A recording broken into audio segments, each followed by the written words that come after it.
What's the voices of evil? Hello, my name's Fox9 again, I'm at Box. And this is Star Wars: The Pulse of Evil, episode Mewberty. Which, I love Mewberty's star, it's actually pretty epic. Yeah, pretty epic, and it's cool, like, how they're kind of alluding to, like, that's kind of like when their power kind of is kind of at their peak, I assume, since Queen Butterfly used it at one time, and I think that was at like, her peak of her strength. I can't remember if she used it during the fight with Toffee. I want to say she did turn Butterfly, Mewberty form, but I'm not sure. In any case, Star's watching Oscar out in the parking lot, singing about his mother, saying like, "Why don't you clean your room, Mom? You know what? I'm gonna go live in my car." It's just like, Oscar's so stupid. Like, he's so stupidly funny. Like, I'm trying to think, compared to a Steven Universe character that, I want to say Ronaldo, but then again, even that's kind of pushing because I just really hate Ronaldo. But it's like, both of them are kind of really stupid in their regards, but at least this guy's just so stupid, it's just freaking hilarious. Oscar goes around from being stupid, and it just circles down to being kind of funny, but still being stupidly funny. Ronaldo's just freaking idiot.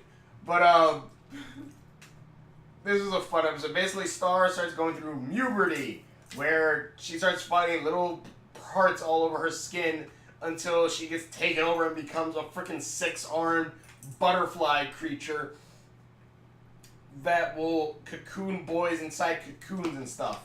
Which also I have a question about the end of this episode too. But, so basically, before this all happens, Marco says that he's going to go try to find a way to stop this, and he goes to the book. He tries to find the book of spells that Star traded, that Star lost a bet with Marco's friend who's 9 in season 2, the big guy, and he's like, "Hey, Ferguson, do you have Star's spell book?" And Ferguson's speaking in Spanish. It's a Spanish, which I forgot what word they're trying to say.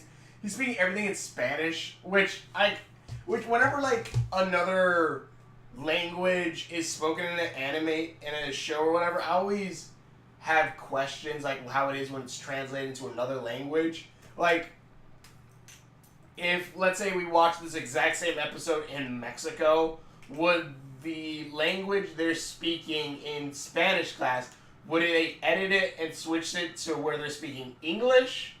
Or, like, if we go to Japan, they can still keep it in Chinese. Or, in Japan, they can still keep it as Spanish in the Spanish class. My apologies. I always kind of wonder that. But Marco goes to find the spellbook. First says he gave it to Jana. He goes to Jana, which I love Jana's intro with it. She's like, "Hey, you guys want to see a dead possum?" It's like these girls are like, "Hell no!" And they're like, "Nah, I'm full. Look, I got a spellbook." And they're like, "Oh." It's like, "Yeah, we can do some weird stuff with this. Can we make my mom and dad not fight each other?" "I think we can." Stop arguing with each other?" "I think we can." One, that's kind of a dark thing a little bit on its own, too. And two, it's just like, I really like season 1, because it's like, it goes balls to the wall sometimes with some things. And I really love Jana in this one, too. Because, in this one, I don't know, I kind of want to watch season 2 again, if only so I can see how the characters are a little bit different, or if there is a difference. But, I love Jana in this one. I know Jana has a little bit of some of these qualities still in the next season too. But like, Marco says, "Jana, give me the spell book." And Jana's like, "Alright, here. We can do some weird stuff to get. Let's make some magic." And Marco's like, "No, Jan, get off. Get off, I gotta help Star." And Jana's like, "Fine. You'll need me eventually, because I got your house keys." And I'm just like, I love Jana so much because only because, like, that, like, Janet herself probably would be, like, a perfect match for Marco, too. Since she seems like, she's, like, the exact opposite of Marco, where Marco's the boy between the lines, and Janet is just straight up almost a criminal. And even though they call Star criminal in the next episode, in next season, but still, it's just like, I don't know. Janet Fleet's kind of fit, and she seems to have a good crush on him. And I know, like later, I know, like what is it?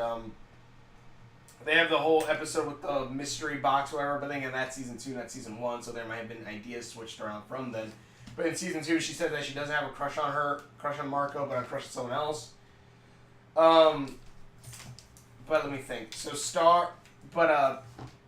this is then Marco's flipping through the book, and this is the first. He's like, why is there a glossary in this? And of course, glossary pops out, and glossary goes, hello. One mistakes Marco for a girl, so yeah. Apparently, I remember a commenter said that in one episode they say that Marco looks a lot like his mother. That's why he's able to pass off as a princess in whenever he dresses up as a princess. And also, I like when Glossary finds out he's a guy and also not Star. He's like, goodbye. This is only for magical princesses. And I'm just like, oh, don't worry. Give it a couple episodes. Give it a couple episodes. He'll match. He'll fit the bill, I guess. But Marco, it's only even then you can say he technically gets magic at least in season 2 when he gets his scissors. But and goes through alternate dimensions. But so Star and Marco and Glossaric basically go around Glossaric saying, "Give me pudding, and I will tell you whatever you need to know." And while this is all going on, Star locks it up in a locker. The swim team walks in front of her and then starts bending over. And she's like, gets it cocooned.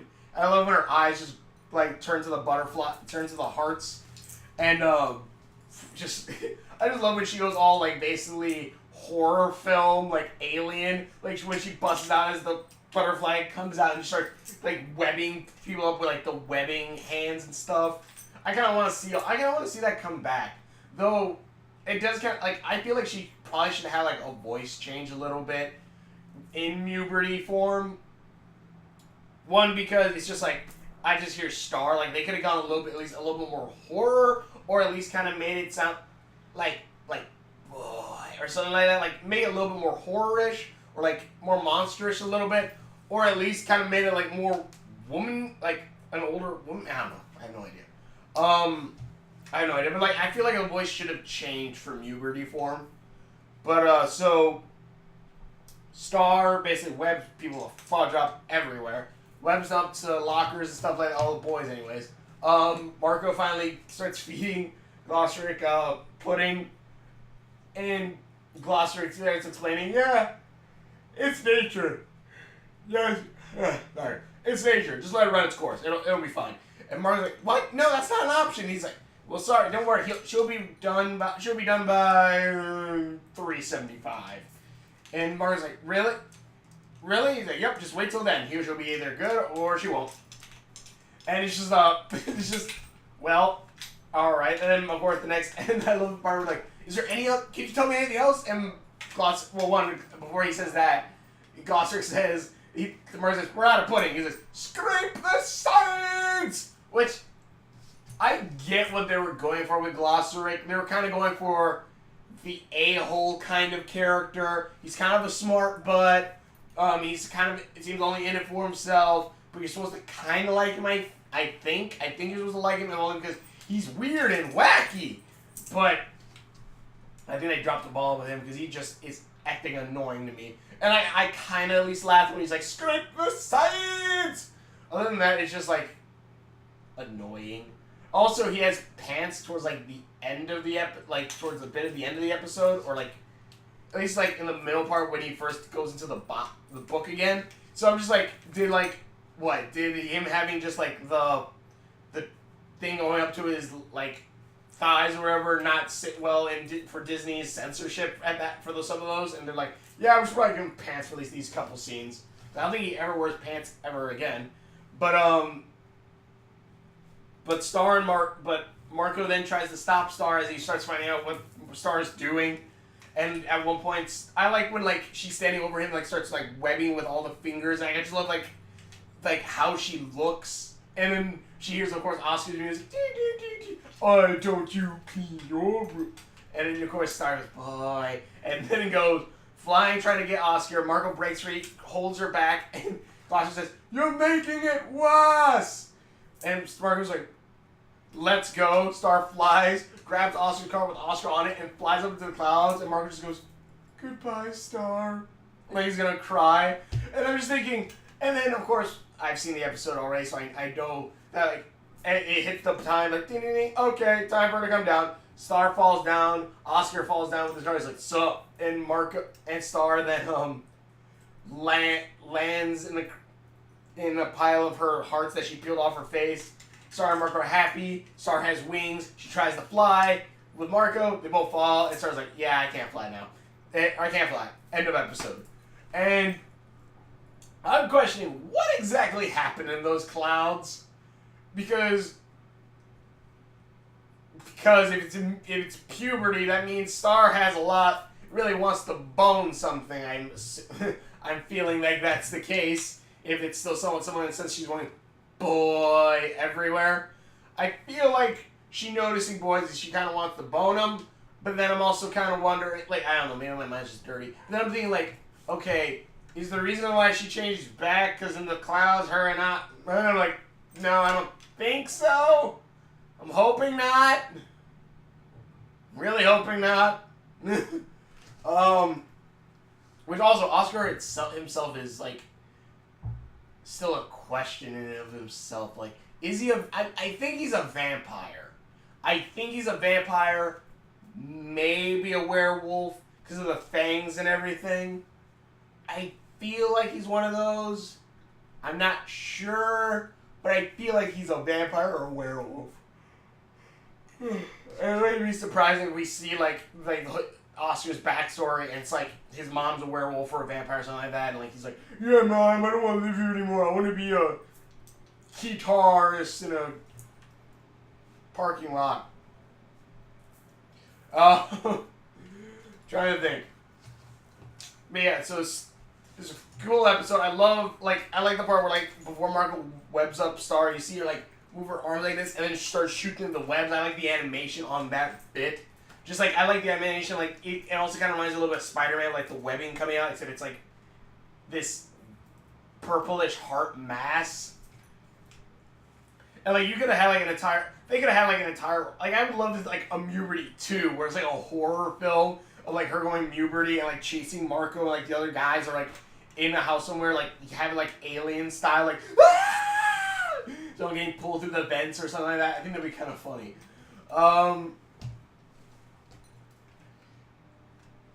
Episode was fun. It was cool. I loved it. I loved Mewberty Star. I know also, I saw that there's an artist that I'm following that does, like, comics of alternate universe stars, and one of them was Mewberty Star. I'm just like, man, I think I like Mewberty Star less as, like, Star conscious in it for right now, and more just, like, her silent, like, totally just going straight on nature type of stuff, like, just letting nature take its course, kind of. I kind of really like that, but, it was an awesome episode. I loved it. This is the first time Glosrick speaks, not Glosrick's actual first appearance, and that's actually in episode 1. This is a pretty alright episode. Also, I don't think we ever see Star's Mewberty wings after this episode. I think we do, 1 or 2 times, maybe. But I don't think I remember ever seeing it again. And it would be kind of cool, like, if, like, she always had, like, you know, the slits on her back, like, just to have the Mewberty wings sticking out whenever, like, you see her back. Because then it's kind of like, the best thing I can say is Heat Signature in Adventure Time, where, like, a couple episodes ago, Finn shaved his head completely, but then in Heat Signature, you see that, like, it's not completely as long as it was, but it's slowly growing back. And, like, it would be kind of cool, like a little cool continuity thing. Like, okay, yeah, look, there's her wings. Or see, like, you can always see them or something like that. I don't know. But the episode was fun. I want to see Mewberty Star come back. I wonder when she's going to summon that form again. Like, maybe maybe that's something Moon and Star can bond over. Like, oh, yeah, this is how Mewberty works. How you can transform and form your Mewberty form. And stuff like that. I got to look up to see if there's any info, like, that was given on it other than what's been shown. But I don't know. Also, like, at the end, you see Janna feeding pudding to Glossaric, most likely to, you know, gain information on it. It would be kind of cool if like, Janna knew more about the spellbook than Star did. Or at one point, if Janna actually ever wields the wand or gets the wand itself, and then is able to use the wand because she knows the spells in it. I think that'd be kind of a cool thing. I don't know if they're going to do that because we barely see Janna with the book anymore. I don't think we've seen her do that anytime during the second season. But it would be kind of cool at some way if she like uses spells or like maybe like if like they do focus season 3 in Mewberty in Muni that like we have like Janna like, oh yeah, that's the spell that this does, and like, how do you know all this? I feel like Glossaric pudding or something like that. I think it'd be kind of cool. I think season 3 is coming soon. I think in the next month. I'm not sure. But this episode was awesome. Tell me what you guys think in the comments below. Thank you so much for watching. If you have any info for me about this episode or anything like that, please leave in the comments below. I love learning more stuff about this. But either way, thank you so much for watching. Whichever videos that I've done, links are on my face. Subscription button's right over there. Thank you everyone for subscribing. Thank you everyone for sticking with me. And just thank you everyone. And we will see you later. Stop us the force of evil. Season 3. I want.